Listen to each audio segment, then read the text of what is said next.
বাংলায় লোকসভা ভোট হবে 7 দফায়। কমিশনের সিদ্ধান্ত নিয়ে সরব তৃণমূল। 7 দফায় সন্তুষ্ট বিজেপি, স্বাগত জানালো বাম কংগ্রেসও তুঙ্গে তর্জা।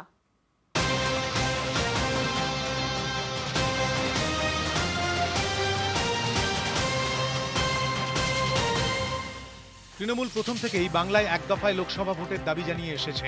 শনিবার নির্বাচন কমিশন 7 দফায় ভোট ঘোষণা করতেই সুর চড়ালো তৃণমূল।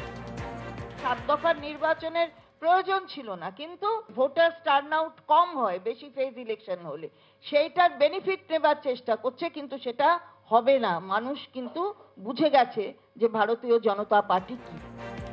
বিজেপি যদিও নির্বাচন কমিশনের সিদ্ধান্তকে স্বাগত জানিয়েছে। আমরা স্বাগত জানাচ্ছি 7 দফা ভোটকে।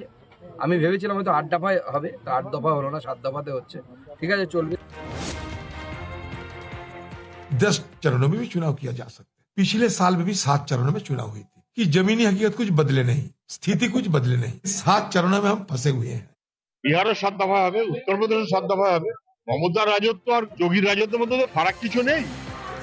বারবার বিহার উত্তরপ্রদেশের আইন শৃঙ্খলা পরিস্থিতি নিয়ে সরব হয় তৃণমূল। সেই বিহার উত্তরপ্রদেশের সঙ্গে বাংলাতেও 24-এ 7 দফায় ভোট। একে হাতিয়ার করেই তৃণমূল সরকারকে বিঁধেছে বঙ্গ বিজেপি।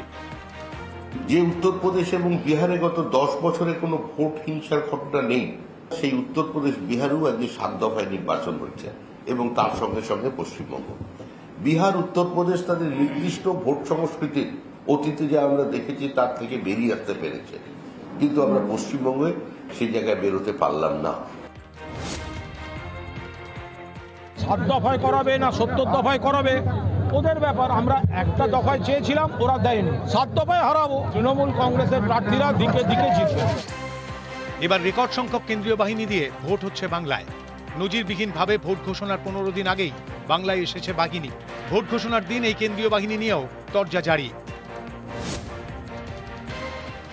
গতবারও 7 দফায় ভোট হয়েছিল, তো এবারও 7 দফায় ভোট হচ্ছে। এবার আশা করি কেন্দ্রীয় বাহিনীর সংখ্যা আরও বেশি থাকবে, কারণ প্রতি বুথে কেন্দ্রীয় বাহিনী ছাড়া পশ্চিমবঙ্গে ভোট সম্ভব নয়। 2021 সালের নির্বাচনেও কিন্তু কেন্দ্রীয় বাহিনী দিয়ে হয়েছিল। 8 দফার নির্বাচন ছিল, 34 দিন ধরে নির্বাচন চলেছে। তাহলে তার ফল কি হলো? নিউজ 18 বাংলা।